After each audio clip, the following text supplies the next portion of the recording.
इससे पहले एक प्रश्न है कि यहाँ पर हमारे उपदेश ओम नमः सिद्धिभ्यः,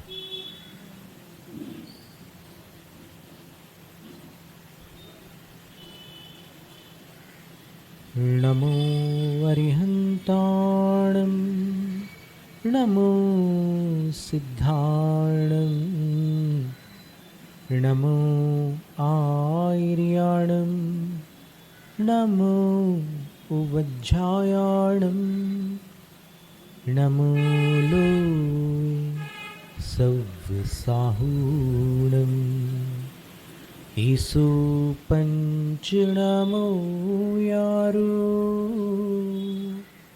सव्वपावपणासनो मङ्गलाणं च सव्वेसिं पढमं हवै मङ्गलम्।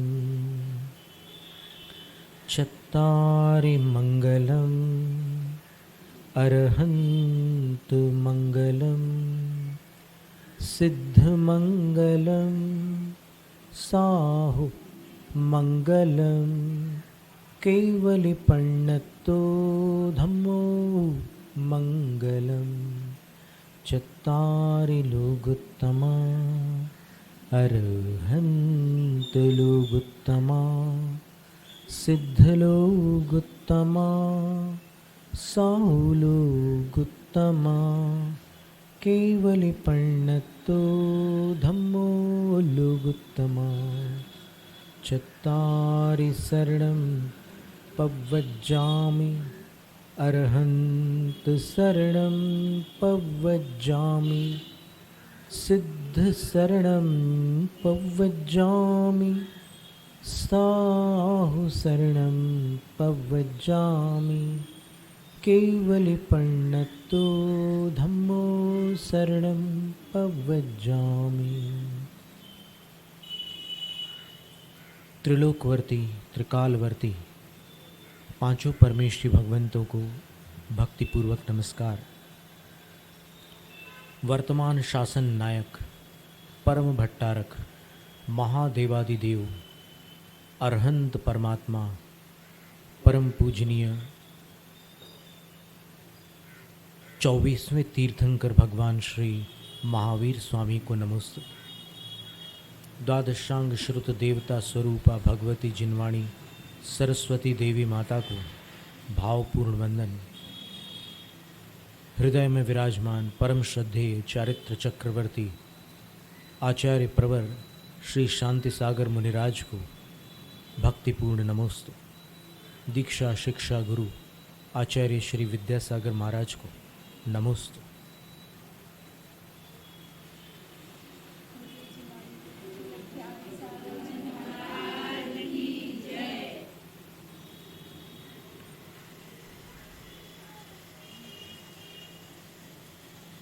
अष्ट अन्नी और एकण प्रत्यय अथवा ठक प्रत्यय तीनों को मिलाने से व्याकरण में आष्टान्निका शब्द बनता है। अष्ट का अर्थ 8 है, अन्नी का अर्थ दिवस और आष्टान्निका का अर्थ होता है 8 दिनों का एक समूह। ये वर्ष में 3 बार आता है और तीनों अष्टान्निकाएं पूर्णिमा पर पूर्ण होती हैं। इस पूर्णिमा को वर्ष का अंतिम दिवस माना गया है जैन शास्त्रों में। ये आषाढ़ी पूर्णिमा जो होती है ये वर्ष का अंतिम दिन होता है। उत्सर्पिणी काल, अवसर्पिणी काल आदि सारे काल और उसके अंदर के भी जितने विभाग हैं वो सब आषाढ़ पूर्णिमा को पूर्ण होते हैं। और फिर श्रावण बदी, जिसको अभी यहाँ पर महाराष्ट्र में, कर्नाटक में और गुजरात में पूर्व मास के रूप में ग्रहण किया जा रहा है, उसका कारण भी एक जैन साधु थे, अक्कीवाट, आपने नाम सुना हो। वहाँ के एक विद्यासागर महाराज थे, अक्कीवाट विद्यासागर जी। उन्होंने अमावस्या को अपने विद्या बल से पूर्णिमा बना करके, किसी विशेष परिस्थिति में कोई प्रसंग आ गया था उस समय, तो उन्होंने पूर्णिमा के रूप में अमावस्या को दिखलाया था, तो सबको देखने मिला था वो दृश्य। तो तब से उन्होंने अमावस्या को मास का अंतिम दिन मान लिया, और उसके बाद फिर जो शुक्ल पक्ष आता है उसको फिर नवीन मास के रूप में स्वीकार किया।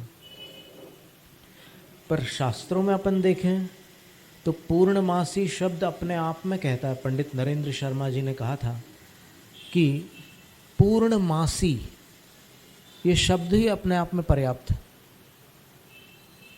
क्या अर्थ हुआ इसका? पूरे 30 दिन हो चुके हैं तब वो पूर्णमासी है। मास का परिमाण तो 30 दिन है ना। तो जो आषाढ़ी पूर्णिमा है उसके पश्चात तिलोई पंडिती ग्रंथ के अनुसार श्रावण मास का कृष्ण पक्ष प्रारंभ होता है, और जो प्रथम दिन है, जो इस काल में भगवान महावीर स्वामी की वीर शासन जयंती है, उनका प्रथम उपदेश हुआ था उस दिन, तो वो नव वर्ष है। हैप्पी न्यू ईयर आप बोलते हैं अलग अलग दिनों को, कोई 1 जनवरी को हैप्पी न्यू ईयर बोलता है, कोई गुड़ी पाड़वा को, कोई और किसी दिन, पर शास्त्रों के अनुसार ये वीर शासन जयंती का जो दिन है वो ही जैनों का नव वर्ष प्रथम दिन है।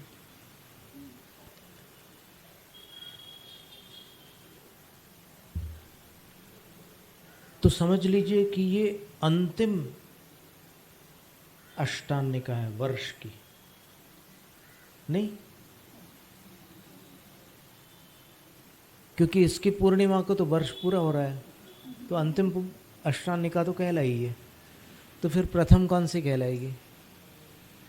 कार्तिक, फिर फाल्गुनी, और उसके बाद ये आषाढ़ी।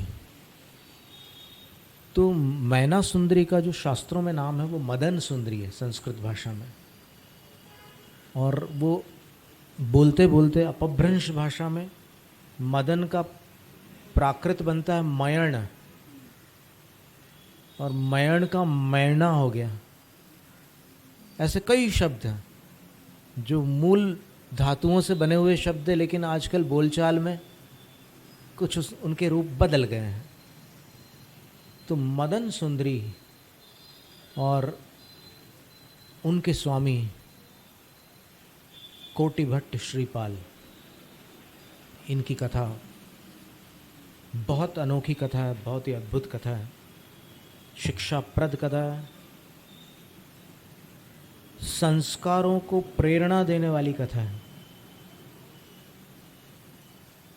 इस कथा का जो काल है उसके विषय में लोग पूछते हैं कि ये श्रीपाल मैना सुंदरी कौन से तीर्थंकर के समय हुए थे।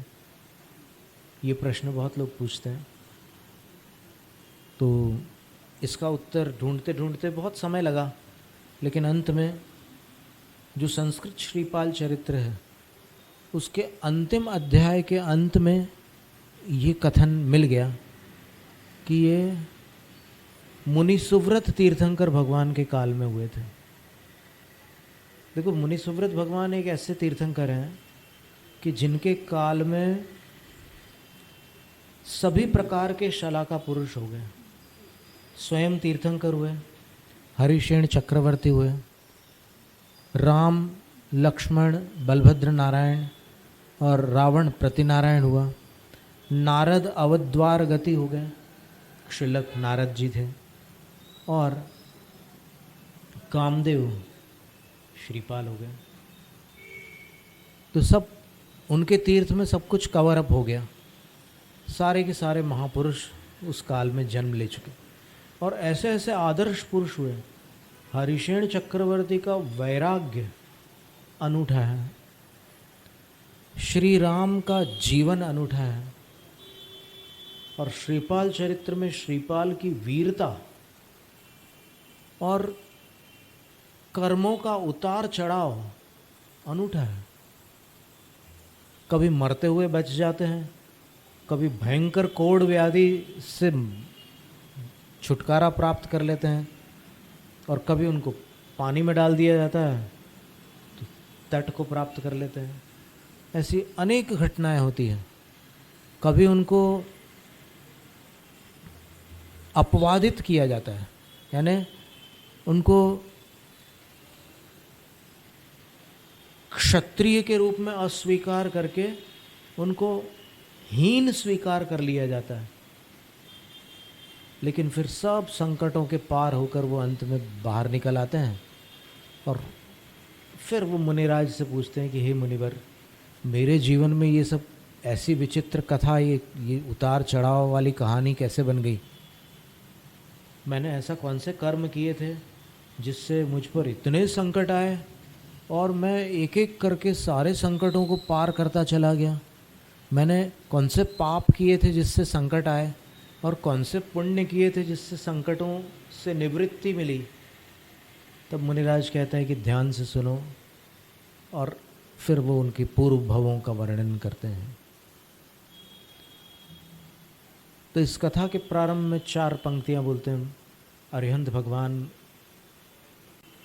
के अरिहंत, इन 4 अक्षरों का उच्चारण कितना महत्वपूर्ण है, उस पर से ये 4 पंक्तियां हैं।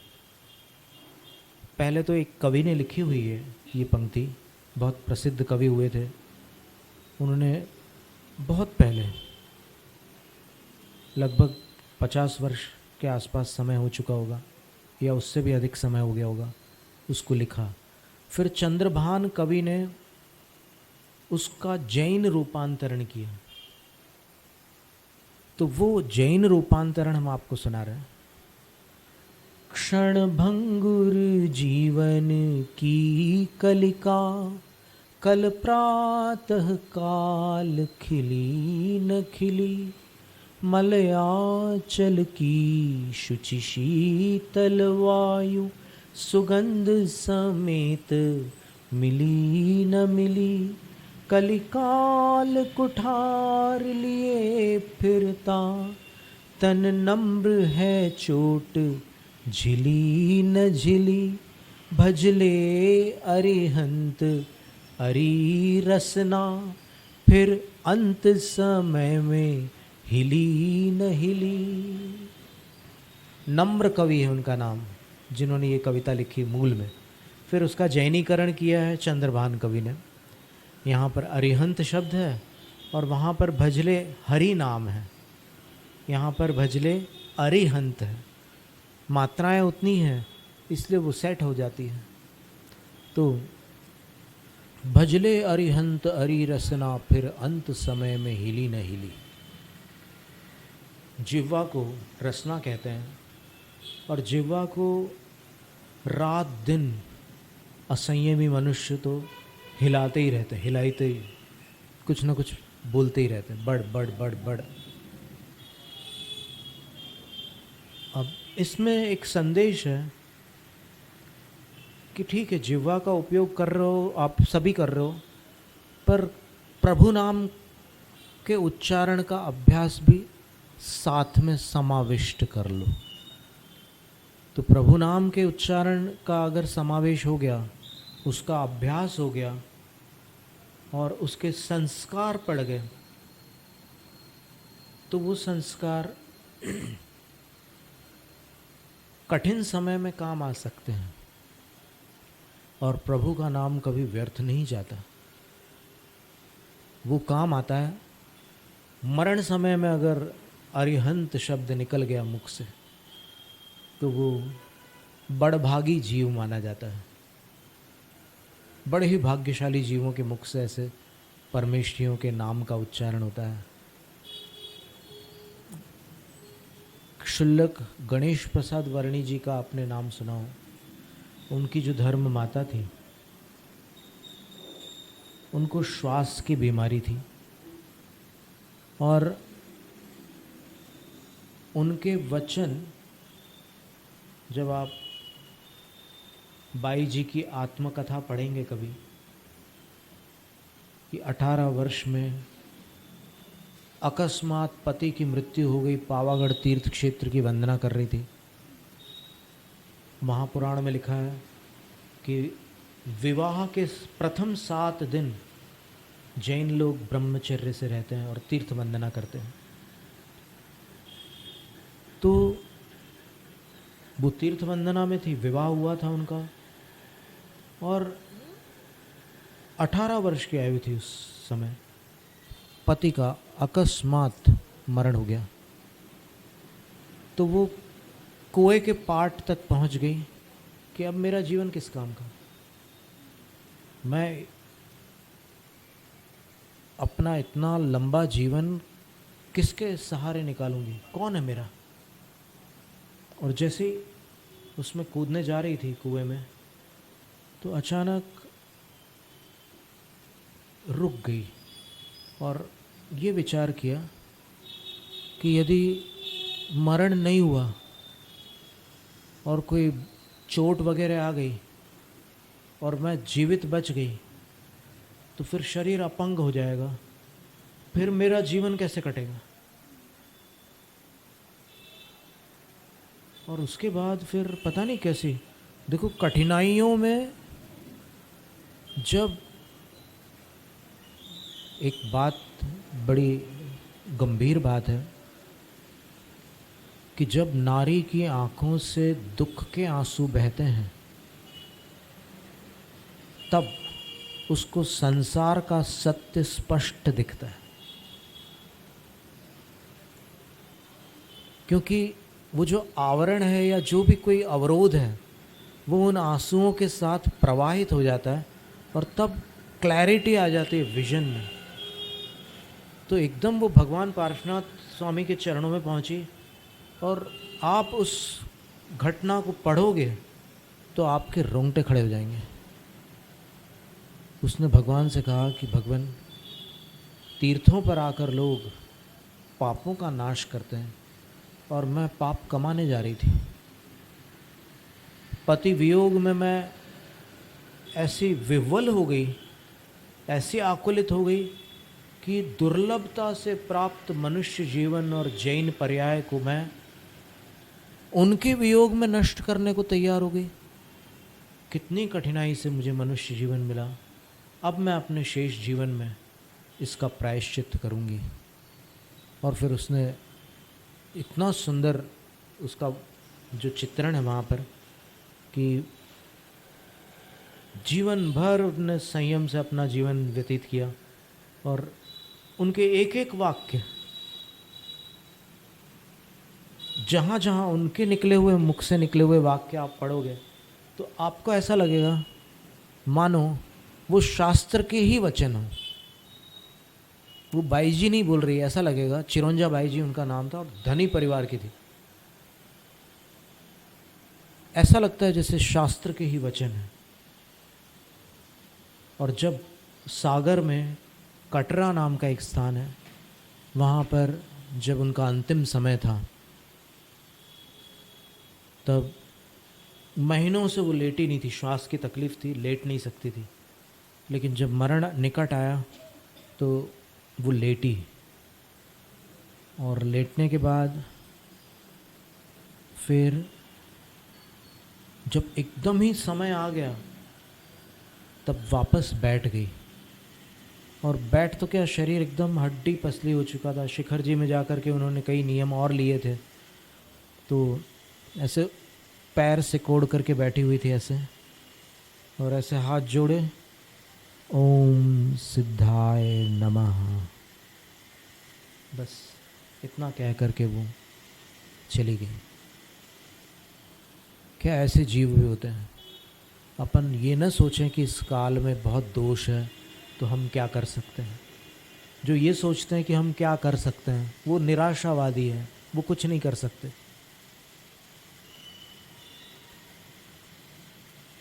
तो ये सिद्ध चक्र विधान में ओम सिद्धाय नमः का ही पूरा विस्तार है।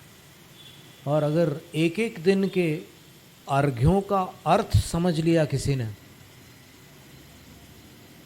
तो पूरे जैन धर्म का सार समझ में आ जाता है। ये महास्वाध्याय है। नियमसार ग्रंथ में कुंदकुंद आचार्य महाराज ने एक गाथा लिखी, वैणमयम पड़िकमणम,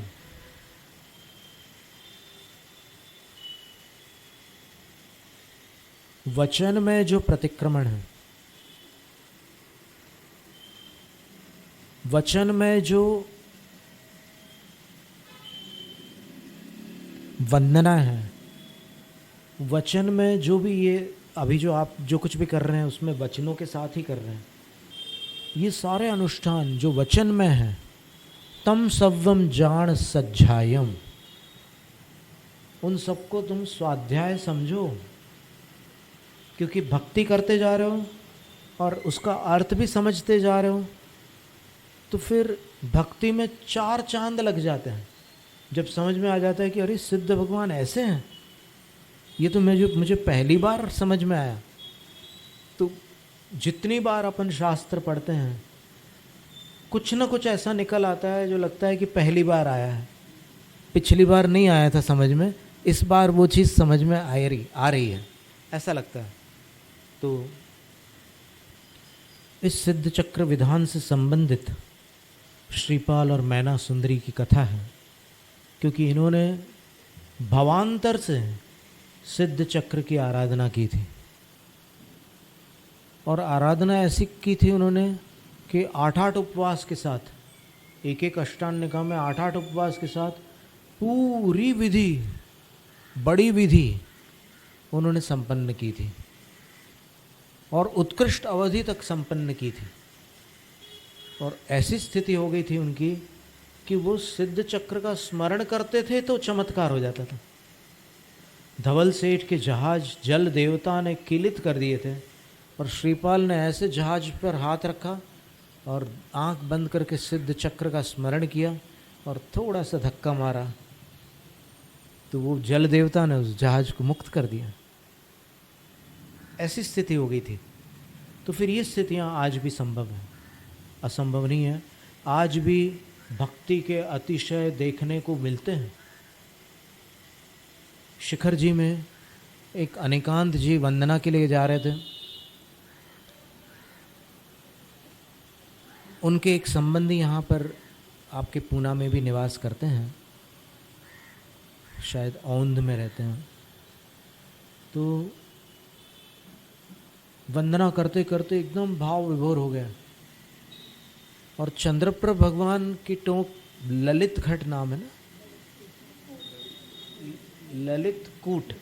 तो ललित कूट की सीढ़ियों पर जब वो चढ़ने लगे तो एकदम भक्ति विभोर हो गए और वहीं उनकी आयु पूरी हो गई। ऐसी कई घटनाएं इस काल में भी होती। नैनागिरी में 44 नंबर का एक मंदिर है छोटा, और वहाँ पर 3 प्रतिमाएं हैं भगवान की। एक काले मुंह वाला बंदर आया और उसने बाजू की 2 प्रतिमाओं पर अपने 2 हाथ रखे और बीच की प्रतिमा पर अपना सिर रखा और वहाँ उसकी आयु पूरी हो गई।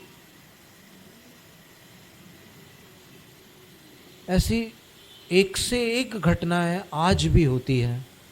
अब अपन विश्वास करें तब तो, और कभी आंखों से कोई चीज़ देखने मिल जाए तो भी बात गले तक उतर जाती है, अंदर हृदय में चली जाती है। तो ऐसी ऐसी बहुत सारी घटनाएं होती है। यहाँ पूना वासियों में भी बहुत सारे जिन भक्त हैं, कुछ आपके जीवन में भी अनुभव हुए होंगे।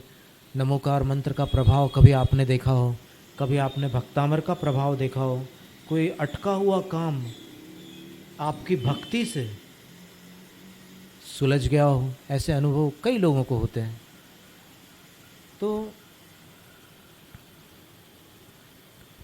अंग देश की राजधानी चंपापुरी है, जहाँ पर वासुपूज्य तीर्थंकर भगवान के 5 कल्याणक हुए।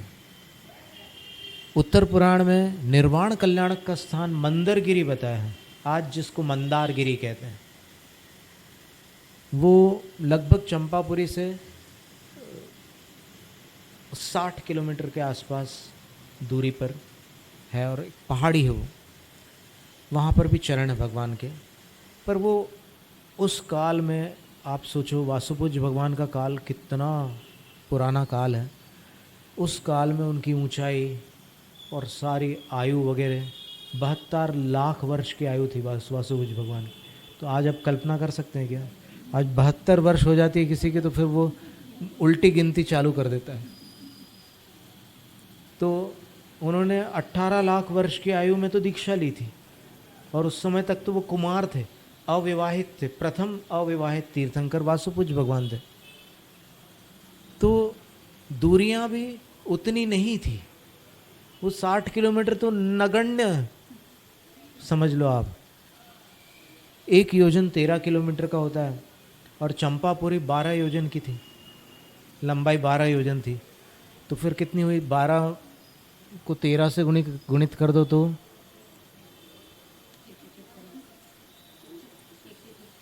156 हुई। तो 156 किलोमीटर में तो 60 किलोमीटर कुछ नहीं। तो वो चंपापुरी से मोक्ष गया, ऐसा कहने में कोई आपत्ति नहीं आती। तो वहाँ पर अंग देश की राजधानी चंपापुरी में उस समय मुनि सुव्रत भगवान स्वामी के काल में एक अरिदमन नाम के राजा राज्य करते थे, जिनकी रानी का नाम कुंद प्रभा था। और उनके यहाँ पर कुछ सुंदर स्वप्न रानी ने देखे और उससे ऐसा प्रकट हुआ कि कोई महापुरुष इनके गर्भ में अवतीर्ण हुआ है। और फिर जब गर्भावधि पूर्ण होती है तो पुत्र का जन्म होता है, बड़ा भारी उत्सव मनाया जाता है और एक निमित्त ज्ञानी को बुलाया जाता है। होता ही है ऐसा, सबको उत्कंठा रहती है कि इसका भविष्य क्या होगा, तो भविष्य जानने के लिए बुलाते हैं निमित्त ज्ञानी को, ज्योतिष को।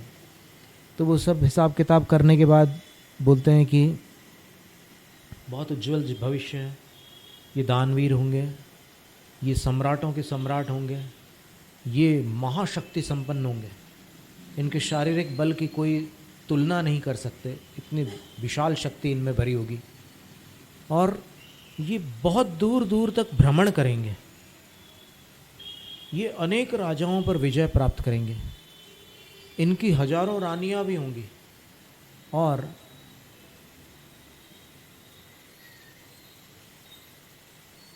ये अंततः परमात्मा पद को प्राप्त करेंगे, क्योंकि ये उनका अंतिम जीवन है, ये चरम शरीर है। लेकिन इतना सब अच्छा अच्छा वर्णन करने के बाद उसने अंत में जब लेकिन शब्द जोड़ दिया तो किंतु, परंतु, लेकिन, बट, इफ, ये बहुत टेंशन वाले शब्द होते हैं। सारे वर्णन के बाद अगर किंतु लिख दो तो फिर वो दिमाग टेंशन में आ जाता है कि अब क्या। बोले इनके जीवन में कुछ उतार चढ़ाव बहुत विकट आने वाले हैं, पर वो ज्योतिष बोलता है कि अंत में सब ठीक हो जाएगा। माँ बोलती है कि क्या उतार चढ़ाव आने वाले, बोलो। बोले कि अभी मैं कुछ नहीं बताना चाहता, लेकिन आएंगे, आप चिंता मत करो, सब ठीक हो जाएगा। तो ऐसे ही हुआ। जब मौंजी बंधन का समय आया, उपनयन संस्कार बोलते हैं ना, सर्वार्थ सिद्धि ग्रंथ में लिखा है कि शुभ नाम कर्म का आश्रव कैसे होता है, तद विपरीतम शुभस्य, छोटा सा सूत्र दिया है। तो क्यों विपरीतम शुभस्य, किससे विपरीत शुभ का आश्रव है? तो योग वक्रता विसंवादन चाशुभस्य नामना, मन वचन काय का टेढ़ापन और दूसरों को जो सही कर रहा है उसको भी गलत करवाना, ऐसा मत कर ऐसा कर, ये अशुभ नाम कर्म का आश्रव है। और इससे उल्टा शुभ नाम कर्म का आश्रव है। और शुभ नाम कर्म के आश्रव के अंतर्गत उन्होंने बोला जनेऊ धारण करना भी शुभ नाम कर्म का आश्रव है। किन्ने कहा? आचार्य पूज्यपाद स्वामी ने, सर्वार्थ सिद्धि ग्रंथ के रचयिता आचार्य पूज्यपाद स्वामी, जिन्होंने प्रत्येक विधा पर लेखनी चलाई है। उन्होंने छंद शास्त्र लिखा, उन्होंने आयुर्वेद ग्रंथ लिखा जिससे आचार्य शांति सागर महाराज श्री की आँखों का उपचार हुआ। और यहीं भवानी पेट के जो अधिवक्ता कांतिलाल शाह जी थे, उन्होंने भांडारकर इंस्टीट्यूट से वो प्रति निकाली है और उसमें से नेत्र रोग चिकित्सा का पूरा प्रकरण संस्कृत में जो था उसको उतार कर वैद्यों से वो दवाई तैयार कराई। और उसके बाद उस दवाई को प्रथम पुत्र को जन्म देने वाली माँ के दूध में घोंटकर आचार्य श्री की आंखों में लगाया गया और आचार्य श्री को आंखों में लाभ हुआ। तो आचार्य श्री ने कांतिलाल जी से कहा कि मेरी संलेखना के समय तुम आ जा सकते हो, कोई तुम्हारे पर रोक नहीं होगी, ऐसा उन्होंने कहा था। तो वो पूज्यपाद आचार्य और खुद पूज्यपाद आचार्य महाराज की जो आंखें खराब हो गई थी, तब उन्होंने शांतिनाथ भगवान की एक स्तुति की, शांतिनाथ स्तोत्र, शांति अष्टक स्तोत्र, और उनकी आंखें ठीक हो गई। उन्होंने भगवान से प्रार्थना की कि हे भगवान, मेरी दृष्टि को प्रसन्न करो। तो इसके दो अर्थ होते हैं, यानी दृष्टि यानी मेरी श्रद्धा, मेरी श्रद्धा को प्रसन्न करो का अर्थ होता है निर्मल करो, और दूसरा अर्थ होता है कि मेरी आंखें चली गई हैं और वो इसलिए उदास है कि आपके दर्शन नहीं मिल रहे, तो मेरी आंखों को प्रसन्न करो। कैसे प्रसन्न करोगे? तो आप दर्शन दीजिए, सीधे सीधे इसका सीधा अभिप्राय यही है कि आप दर्शन दीजिए, और बस उनकी आंखों से भक्ति के आंसू निकले होंगे और वो व्याधि समाप्त हो गई, उनको भगवान के दर्शन हो गए। बंकापुर की घटना है और विस्तार से अभी हम वर्णन नहीं कर रहे, संक्षेप से बता रहे। तो जब वो 8 वर्ष के हुए और अष्टमूल गुण उन्होंने धारण कर लिए, तब फिर निर्ग्रंथ गुरु के चरण सानिध्य में उनको विद्या अध्ययन के लिए रखा गया और श्रीपाल वहाँ पर पढ़ने लगे। पढ़ते पढ़ते पढ़ते पढ़ते 8 वर्ष में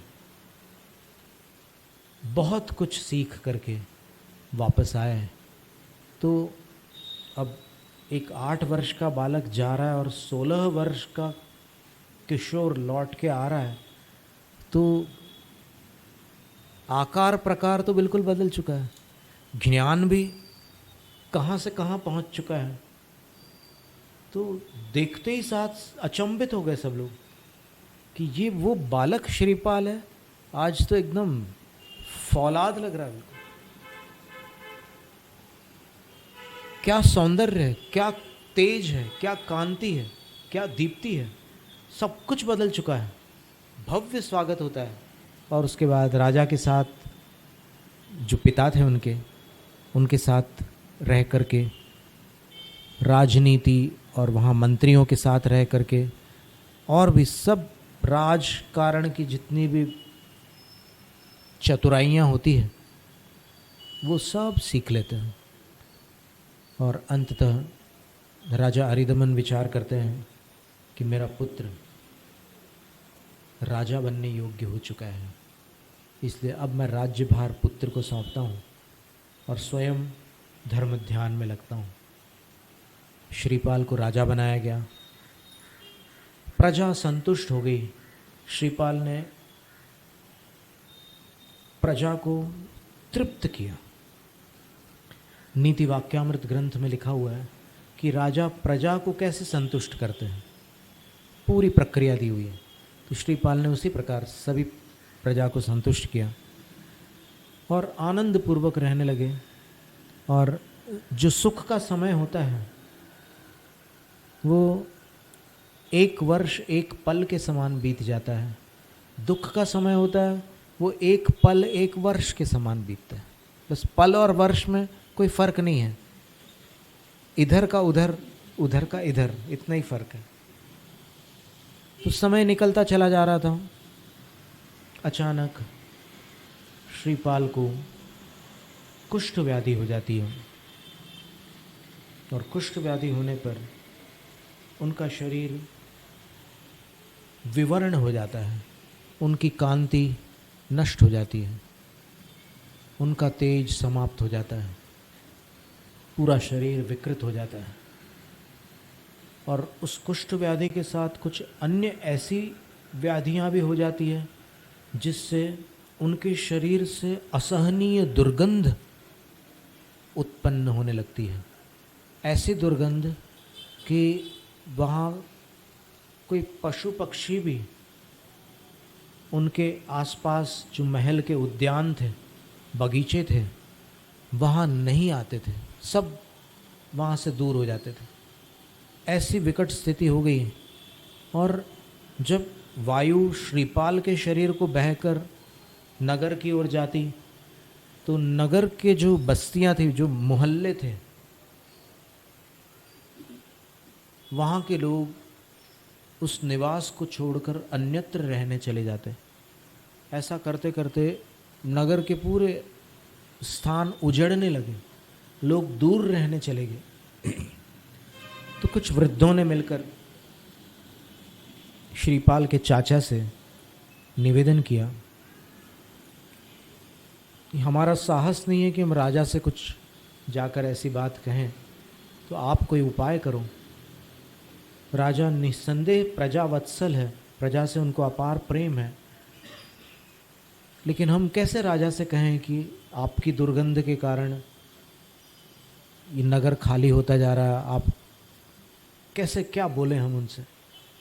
तो फिर काका अरिदमन कहते हैं कि आप चिंता मत करो, मैं श्रीपाल तक ये समाचार पहुंचाता हूँ। और जो ही श्रीपाल के कानों में ये समाचार जाते हैं तो श्रीपाल बोलते हैं कि अरे मेरे कारण प्रजा कष्ट सहन कर रही है।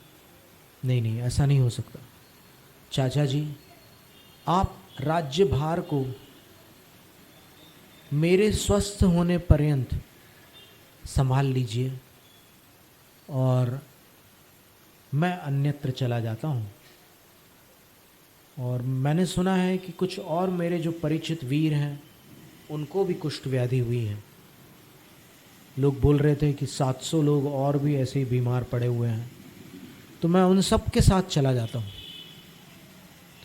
माँ से अनुमति लेने जाते हैं तो माँ कहती है कि पुत्र तुम्हारे बिना मैं कैसे जीवित रहूँगी। तब श्रीपाल कहते हैं कि हे मातः, मेरे बिना ऐसा क्यों कहती हो आप? मैं तो हूँ ना, सिर्फ स्थान बदल रहा हूँ और कुछ समय बाद जब ठीक हो जाऊँगा तब तो कोई चिंता की बात ही नहीं है, थोड़े समय की बात है, आप निश्चिंत होकर के रहो। बहुत समझा बुझा करके माँ को वहीं छोड़ करके श्रीपाल निकल जाते हैं। माँ बहुत आकुल व्याकुल होती है, लेकिन श्रीपाल निकल जाते हैं। और निकल कर कभी एक बगीचे में, कभी दूसरे में, कहीं वन उपवन में रहते रहते नगरों से और गांवों से थोड़ा दूर रहते थे। जहाँ बस्तियाँ होती थी वहाँ पास में नहीं जाते थे। तो ऐसा करते करते वो मालव देश पहुँच जाते हैं और फिर वहाँ से मालव देश से कुछ निकटवर्ती जो अवंती देश है वहाँ पहुँचते हैं, जहाँ की राजधानी उज्जैनी थी। आज तो उज्जैन बोलते हैं उसको, पहले उसका नाम उज्जैनी था। तो उज्जैनी नगरी में राजा प्रजापाल राज्य करते थे। उनकी रानी का नाम निपुण सुंदरी था और उनकी 2 राजकुमारियां थीं। एक का नाम सुर सुंदरी और दूसरी का नाम, छोटी का नाम मदन सुंदरी था।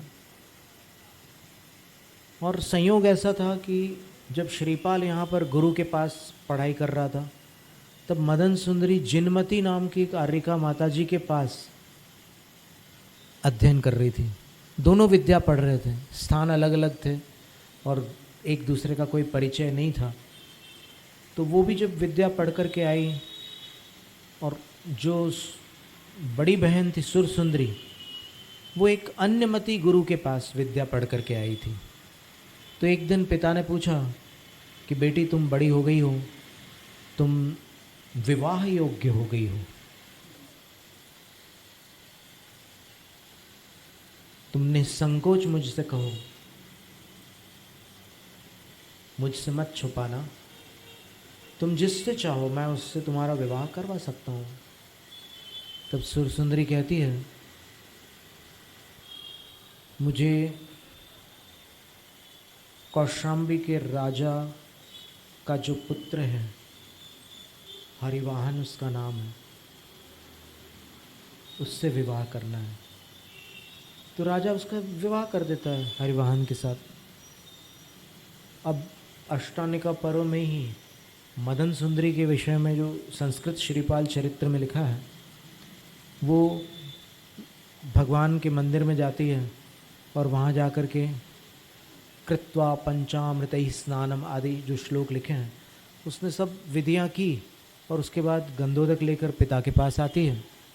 और फिर पिता के पास एक पीठ रखा हुआ था, उस पर गंधोदक को स्थापित करती है और शेषाक्षत जिसको बोलते हैं, पूजा प्रारंभ करने से पहले द्रव्यों को मंत्रित किया जाता है। दक्षिण में आज भी ये पद्धति जीवंत है। और उसके बाद पूजा समाप्त होने के पश्चात जो बचे हुए द्रव्य होते हैं वो मंत्रित द्रव्य होते हैं, लेकिन चढ़े नहीं होते, तो उसको शेषा कहते हैं, शेषाक्षत कहते हैं। फिर आजकल कुछ चिंतकों का विचार ऐसा है कि नहीं, जो भगवान जिस अक्षत में आपने आह्वान स्थापन सन्निधिकरण करके बुलाए थे, विसर्जन के बाद वो जो अक्षत है वो शेषाक्षत है। तो ये बाद की मान्यता है, लेकिन पुरातन मान्यता यही है कि जो शेष यानी शेष किसको कहते हैं, रिमाइंडर को कहते हैं ना अंग्रेजी भाषा में, वो जो शेष है, बचा हुआ द्रव्य है, वो शेषा है। तो वो भी ला करके उनने पिता को भेंट किया। तो पिता ने शीशा को सिर पर धारण किया और गंधोदक को भी विनयपूर्वक विधिवत स्वीकार किया। और ऐसे ही पुत्री की परीक्षा लेने के लिए पूछा। ये इतने 8 साल माताजी के पास पढ़ कर के आई है, देखें क्या पढ़ कर के आई है।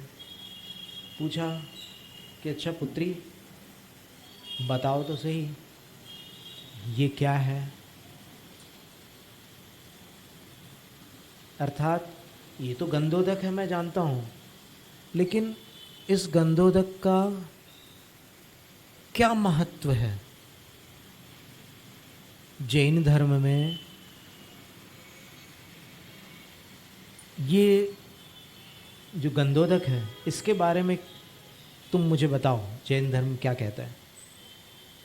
तब मदन सुंदरी कहती है कि पिताश्री, जब जिनेंद्र देव जन्म लेते हैं, तीर्थंकर भगवान का जब जन्म होता है, तब इंद्रादि देव आकर के भगवान को सुमेरु पर्वत पर जन्माभिषेक के लिए ले जाते हैं।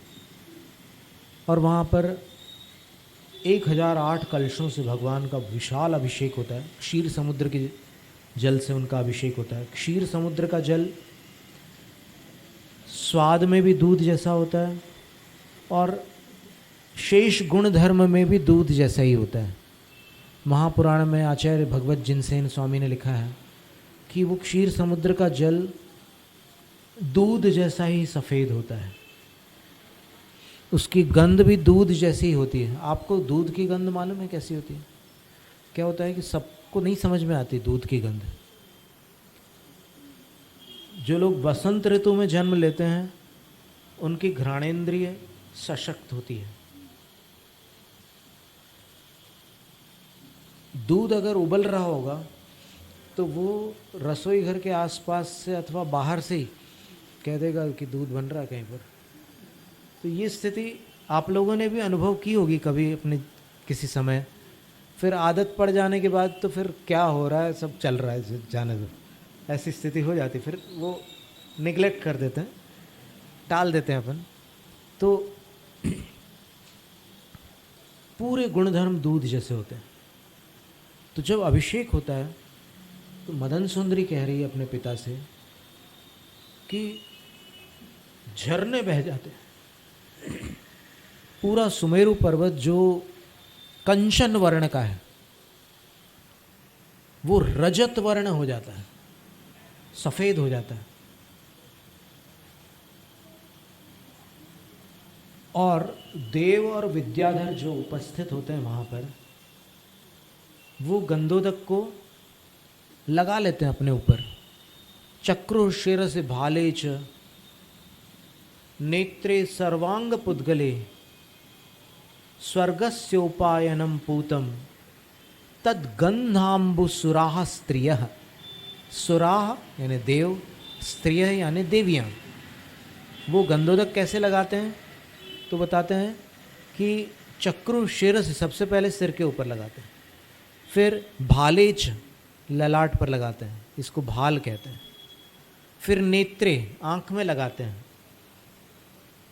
और फिर सर्वांग पुद्गले पूरे शरीर में लगाते हैं। अभी आज वर्तमान में कुछ मंदिरों में वो पर्चा लगा रहता है कि गंधोदक कहाँ लगाना कहाँ नहीं लगाना। पता नहीं ये नई जानकारी उनको कहाँ से प्राप्त हुई। ऐसी जानकारी शास्त्रों में उपलब्ध नहीं होती, लेकिन जिन लोगों ने वो लगाया है उनको कहीं से उपलब्ध हुई है, तभी तो लगाया है। तो उनके बारे में अपन कुछ नहीं कह सकते। पर जो श्लोक अभी हमने पढ़ा आपके सामने, उसमें तो स्पष्ट रूप से आचार्य सकल कीर्ति लिख रहे हैं पार्श्वनाथ चरितम में कि देव और देवियों ने गंधोदक कहाँ कहाँ लगाया है, बिल्कुल स्पष्ट लिखा हुआ है उसमें। इसी प्रकार वीर वर्धमान चरित्र में भी लिखा हुआ है, महापुराण में भी लिखा हुआ है। तो फिर मैना सुंदरी की कथा में भी अभी आप आगे चल करके सुनने वाले हैं कि गंधोदक का कैसे क्या प्रयोग करती है वो सती। तो ये सारी चीज़ें एक जानने योग्य बात है।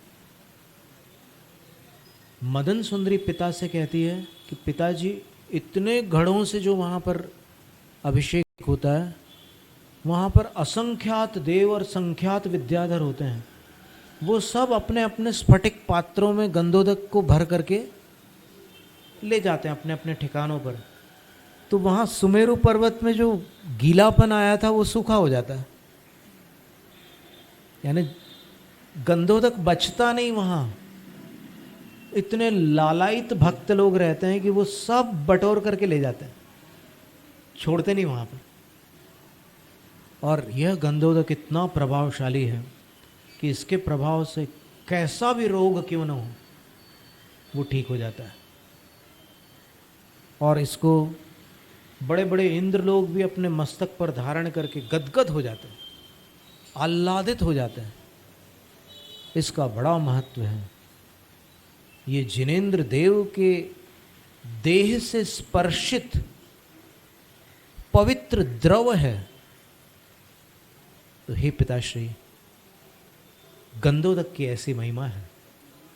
और फिर स्थापना में जब भगवान जी मंदिर में विराजमान होते हैं तो उनकी भक्ति करते समय भी जो अभिषेक की विधि तिलोय पंडिती में और चैत्य भक्ति में, नंदीश्वर भक्ति में और अन्य अन्य ग्रंथों में आती है।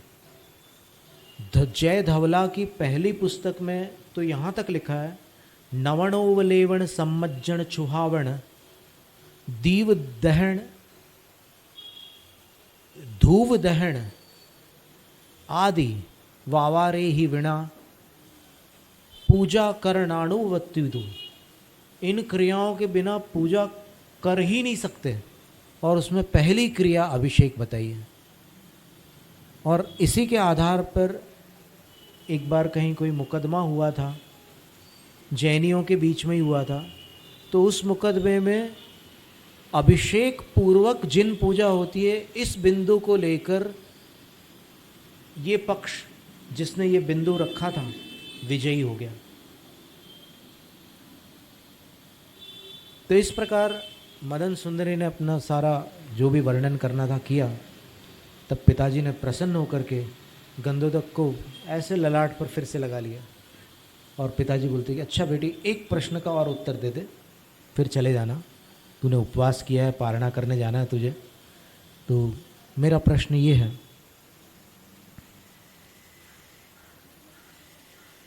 कि ये पुण्य और पाप क्या है। ये भाग्य क्या है, ये कर्म क्या है। बस इस भाग्य के प्रश्न ने मैना सुंदरी के भाग्य को एक अलग दिशा दे दी। तो इस प्रश्न का उत्तर मैना सुंदरी देती है। क्या देती है, आगामी सत्र में देखा जाएगा। जैनम जयतु शासनम। को नमन सिद्ध प्रभु को नमन, सिद्ध प्रभु को नमन। आचार्य को नमन, आचार्य को नमन। उपाध्याय को नमन, उपाध्याय को नमन। सर्व साधु को नमन, सर्व साधु को नमन। ये है मेरे पंच गुरु, इनको सदा नमन। इनके नमन से हो मुक्ति पथ पे गमन। इनकी ही भक्ति में हूँ मेरे मन वचतन। अरिहंत जय जय, सिद्ध प्रभु जय जय। साधु जन जय जय, जिन धर्म जय जय। अरिहंत मंगल, सिद्ध प्रभु मंगल।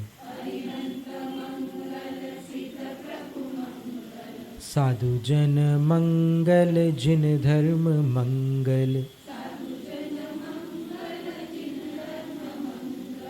अरिहंत उत्तम, सिद्ध प्रभु उत्तम।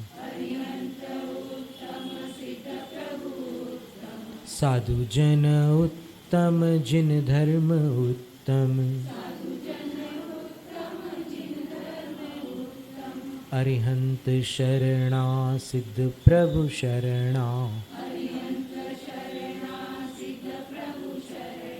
साधु जन शरणा, जिन धर्म शरणा। चार शरण अघहरण जगत में। और न शरणा हितकारी। जो जन ग्रहण करे वे होते। अजर अमर पद के धारी। नमस्कार श्री अरिहंतों को।